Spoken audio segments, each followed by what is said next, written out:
नमस्कार। 10th class हमारा chapter चल रहा है संसाधन और विकास। इसके आज हम अभ्यास के क्वेश्चन करेंगे, जिसका पहला क्वेश्चन है लौह अयस्क किस प्रकार का संसाधन है। तो लौह अयस्क एक अनवीकरणीय संसाधन है। पहले दिन परिभाषा में भी बताया था हमने कि खनिज जितने भी हैं लगभग हमारे अनवीकरणीय संसाधन हैं, क्योंकि इनके भंडार सीमित हैं। एक बार समाप्त होने पर दोबारा बढ़ने में लाखों करोड़ों साल लग जाते हैं। उसके बाद ज्वारीय ऊर्जा किस प्रकार का संसाधन है। तो ज्वारीय ऊर्जा पुनः पूर्ति योग्य। ज्वारीय ऊर्जा तो जल से पैदा होनी है, तो जल हमने आपको बताया था कि जल पुनः पूर्ति योग्य संसाधन है। तो ज्वारीय ऊर्जा पुनः पूर्ति योग्य संसाधन है। पंजाब और हरियाणा में भूमि की उपजाऊ शक्ति है वो कम होती जा रही है, जिसका भूमि निम्नीकरण कहते हैं। क्या कारण है? अधिक सिंचाई कारण। अधिक सिंचाई करने से भी भूमि की उपजाऊ शक्ति कम होती है, क्योंकि अधिक सिंचाई के लिए हम भूमिगत पानी का यूज करते हैं। भूमि के अंदर से पानी निकालकर उसे सिंचाई करते हैं। उस पानी में नमक की मात्रा होती है, वो भूमि में नमक की मात्रा बढ़ा देगा, जिससे भूमि की उपजाऊ शक्ति धीरे धीरे कम हो जाएगी। सीढ़ीदार खेती किस राज्य में की जाती है? सीढ़ीदार खेती वहाँ की जाती है जहाँ ढलान ज़्यादा होती है। तो ढलान ज़्यादा कहाँ है? उत्तराखंड में, क्योंकि वो पहाड़ी इलाका है, वहाँ ढलवान ज़मीन है, तो वहाँ पर सीढ़ीदार खेती करनी पड़ती है। सीढ़ीदार खेती इसलिए करते हैं ताकि पानी की स्पीड कम हो जाए, ताकि भूमि कटाव से रोका जा सके, इसलिए वहाँ के लोग सीढ़ीदार खेती करते हैं। काली मिट्टी कहाँ मिलती है? तो काली मिट्टी मिलती है गुजरात में, महाराष्ट्र में, मध्य प्रदेश में। यहाँ पर काली मिट्टी पाई जाती है। उसके बाद अगला क्वेश्चन आ गया, ये उन 3 राज्यों के नाम बताओ जहाँ काली मिट्टी सबसे ज़्यादा पाई जाती है। तो काली मिट्टी महाराष्ट्र में, मध्य प्रदेश में, छत्तीसगढ़ में, गुजरात में काली मिट्टी पाई जाती है। और काली मिट्टी में कपास सबसे ज़्यादा अच्छी होती है। कपास के लिए काली मिट्टी अच्छी मानी गई है। पूर्व तट की जो नदियाँ हैं वो डेल्टा बनाती है। तो आपको मैंने पिछले साल भी बताया था डेल्टा होता क्या है। तो पहली बात तो हमारा पूर्वी तट है कौन सा? पूर्वी तट है हमारा जो बंगाल की खाड़ी की तरफ का तट है ना, हमारा जो हमारा इस पूर्व दिशा के अंदर बात की ये साइड है, ये बंगाल की खाड़ी है। इस साइड हमारा अरब सागर है। तो ये हमारी पूर्व दिशा है।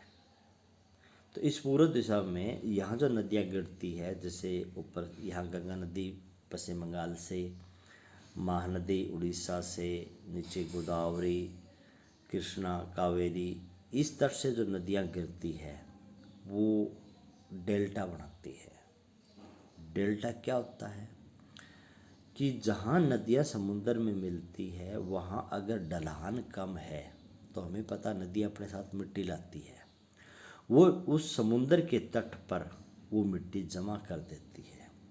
और वो मिट्टी वहाँ जमा होते होते ऊंचे ऊंचे इस मिट्टी के टिल्ले से टिल्ले बढ़ जाते हैं। उन मिट्टी के टिल्लों को ही हम डेल्टा कहते हैं। तो ये हमारी जो पूर्व तट की नदी है ना, इस साइड जितनी भी नदियाँ समुद्र में गिरती है ये नदियाँ सारी डेल्टा बनाती है। अब ये कहता है डेल्टाओं में मिट्टी कौन सी है? तो हमें पता है डेल्टाओं में मिट्टी तो वो जो पानी के साथ बहकर आई है, और वो मिट्टी जलोढ़ मिट्टी होती है। और जलोढ़ मिट्टी सबसे ज़्यादा उपजाऊ होती है। जैसे इसने बताया महानदी, गोदावरी, कृष्णा, कावेरी, ये सभी नदियाँ जो बंगाल की खाड़ी में गिरती है हमारे इस पूर्व तट से, ये सभी नदियाँ डेल्टा बनाती है। और डेल्टाओं में सबसे उपजाऊ मिट्टी पाई जाती है। इस मिट्टी की विशेषता क्या? जैसे इसने बताया इस मिट्टी में रेत होती है, गाद होती है, चिकनी मिट्टी। तो ये सबसे ज़्यादा उपजाऊ होती है। इसमें पोटास, फास्फोरस, चूने की पर्याप्त मात्रा होती है, इसीलिए ये मिट्टी सबसे ज़्यादा उपजाऊ होती है। पहाड़ी क्षेत्रों में मिट्टी का अपरदन ज़्यादा होता है क्योंकि पानी की स्पीड ज़्यादा होती है। तो मृदा अपरदन रोकने के लिए क्या करें? तो एक तो हमने वे ऊपर पढ़ा है, सीढ़ीदार खेत बनाएं। जैसे ये ढलान है, सीढ़ीदार खेत का मतलब उस खेत के अंदर हम मेड़ बनाते हैं, वो मेड़ हम ऐसे बनाएंगे ढलान के विपरीत, इसको कहते हैं सीढ़ीदार खेत। क्यों? फिर पानी रुक रुक कर आएगा तो भूमि कटाव कम होगा। पेड़ पौधे लगाएं। और अवनालिका अपरदन, क्या कई बार क्या होता है कि जब पानी एक जगह से स्पीड से निकलता है तो वहाँ से वो मिट्टी अपने साथ बहाकर ले जाता है, तो वहाँ एक नाली बन जाती है जिसको हम नालीदार अपरदन भी कहते हैं। एक नाली बन जाती है। ये कहता कि उसको रोकने के लिए क्या करोगे? अब जो नाली बनी हुई है ना, आप उस नाली के अंदर बीच बीच में से बंद बना दो।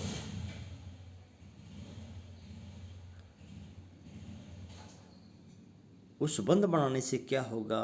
फिर पानी रुक रुक कर आएगा और रुकेगा तो वो मिट्टी उस नाली के अंदर बैठ जाएगी। इस प्रकार वो नाली मिट्टी से भर जाएगी। इस प्रकार अवनालिका अपरदन को हम रोक सकते हैं। जैव जैव संसाधन क्या होते हैं? जैव जो सजीव होते हैं, मानव, वन्य प्राणी, पेड़ पौधे, पशु, ये जैव संसाधन हैं। अजैव जो निर्जीव होते हैं, जैसे शैलें हैं, धातुएं हैं, ये निर्जीव संसाधन है, इनको हम अजैव संसाधन कहते हैं। उसके बाद हमारा बड़ा क्वेश्चन आता है कि भारत में भूमि के उपयोग का वर्णन करना है, किस किस काम में हम कितनी भूमि का प्रयोग करते हैं। तो भूमि के उपयोग में ये कहते हैं कि भूमि हमारा प्राकृतिक संसाधन है, हम भूमि पर रहते हैं, भूमि पर अनेक आर्थिक क्रियाएं भी करते हैं। तो हमने पढ़ा था कि भारत का जो टोटल एरिया है, क्षेत्रफल है, वो 32.8 लाख वर्ग किलोमीटर है और हम हमारे टोटल भूमि के 93% भूमि का हमें पता है कि हम को भूमि किस काम में ले रहे हैं। हम कृषि के में यूज करते हैं, चारागाह में यूज करते हैं, वन भी हैं भूमि पर, उद्योग, यातायात यानी कि सड़क है, रेल मार्ग है, व्यापार में के लिए भी यूज करते हैं और मानव अपने रहने के लिए मकान भी भूमि पर बना रखे हैं। इस प्रकार हम भूमि का यूज करते हैं। सबसे पहले हम कृषि के लिए भूमि का उपयोग, तो लगभग आधी भूमि पर हम कृषि करते हैं टोटल भूमि का। और कृषि करने में भी 46% भूमि, जो हमने पहले ही पढ़ा है, शुद्ध बोया गया क्षेत्र है। शुद्ध बोया गया क्षेत्र कौन सा होता है? जिस भूमि पर लगातार कृषि हो रही है, वो शुद्ध बोया गया क्षेत्र है। तो भारत में 40% भूमि पर शुद्ध बोया गया क्षेत्र है। उसके बाद 8% भूमि प्रतिभूमि है। प्रतिभूमि वो होती है जिस पर लगातार कृषि नहीं होती। 1-2 साल खेती लेने के बाद में उस भूमि को खाली छोड़ दिया जाता है 2-3 साल के लिए, ताकि उसकी उपजाऊ शक्ति बढ़ जाए। लेकिन आजकल क्या है कि आजकल खादें आ चुकी है, रासायनिक खादें, तो जिसका हम प्रयोग कर लेते हैं तो भूमि को खाली छोड़ने की ज़रूरत नहीं पड़ती। अगर आप खाली नहीं छोड़ रहे हो तो वो कौन सी भूमि बन जाती है? आपकी शुद्ध बोया गया क्षेत्र। इसका मतलब क्या हुआ? आपकी प्रतिभूमि कम होती जा रही है, शुद्ध बोया गया क्षेत्र बढ़ता जा रहा है। तो यानी कि भारत में टोटल 54% भूमि पर खेती की जा रही है। अब शुद्ध बोया गया क्षेत्र ये कहते हैं, ये नहीं कि सारे राज्यों में आधी भूमि शुद्ध बोया गया क्षेत्र नहीं है। जैसे पंजाब हरियाणा में तो 80% भूमि शुद्ध बोया गया क्षेत्र है, लेकिन अंडमान निकोबार द्वीप समूह, मणिपुर, वहाँ तो 10% भूमि ऐसी है जहाँ पर लगातार कृषि होती है। उसके बाद बात करें हम चारागाह वाली भूमि, तो 4% भूमि हमारी चारागाह वाली भूमि है, जिसके हम पशु चराते हैं, लोग पशु अपने पालते हैं, घास फूस वहाँ से लाते हैं। तो 4% भूमि हमारी चारागाह वाली भूमि है। वन की बात करें तो भारत में 22% भूमि पर वन है, जबकि वैज्ञानिकों के शोध के अनुसार 33% भूमि पर वन होना जरूरी है। तो वन की क्षेत्र की दृष्टि से देखें तो बहुत कम वन है हमारे देश में। उसके बाद उद्योग व्यापार की बात करें, जो तो जो बाकी जो हमारी भूमि बची है, जैसे इसमें 54% हमारी कृषि वाली होगी, 4% हमारी चारागाह वाली होगी, 22% भूमि पर वन हो गए। बाकी जो भूमि बची है वो या तो बंजर है, या इसका उपयोग, या वहाँ पर कोई फैक्ट्रियाँ लगा रखी है हमने, या मनुष्य ने अपने रहने के लिए मकान बना रखे हैं। तो क्योंकि जीवन स्तर लोगों का ऊंचा उठता जा रहा है, तो मानव अपने आवास के लिए भी काफ़ी ज़्यादा भूमि का प्रयोग कर रहा है, अपनी सुख सुविधाओं के लिए भूमि का उपयोग कर रहा है। तो इस प्रकार हम कह सकते हैं कि कृषि वाली भूमि लगातार कम होती जा रही है, भूमि संतुलन उपयोग बिगड़ता जा रहा है, वन वाली भूमि कम होती जा रही है।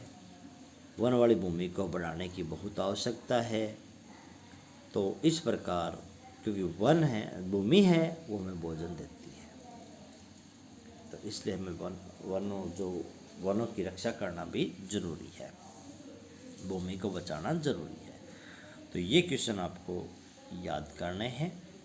इसमें आपका लिखने का काम है, जो कृषि वाली भूमि का पॉइंट है ना हमारा, ये आपको लिखना है,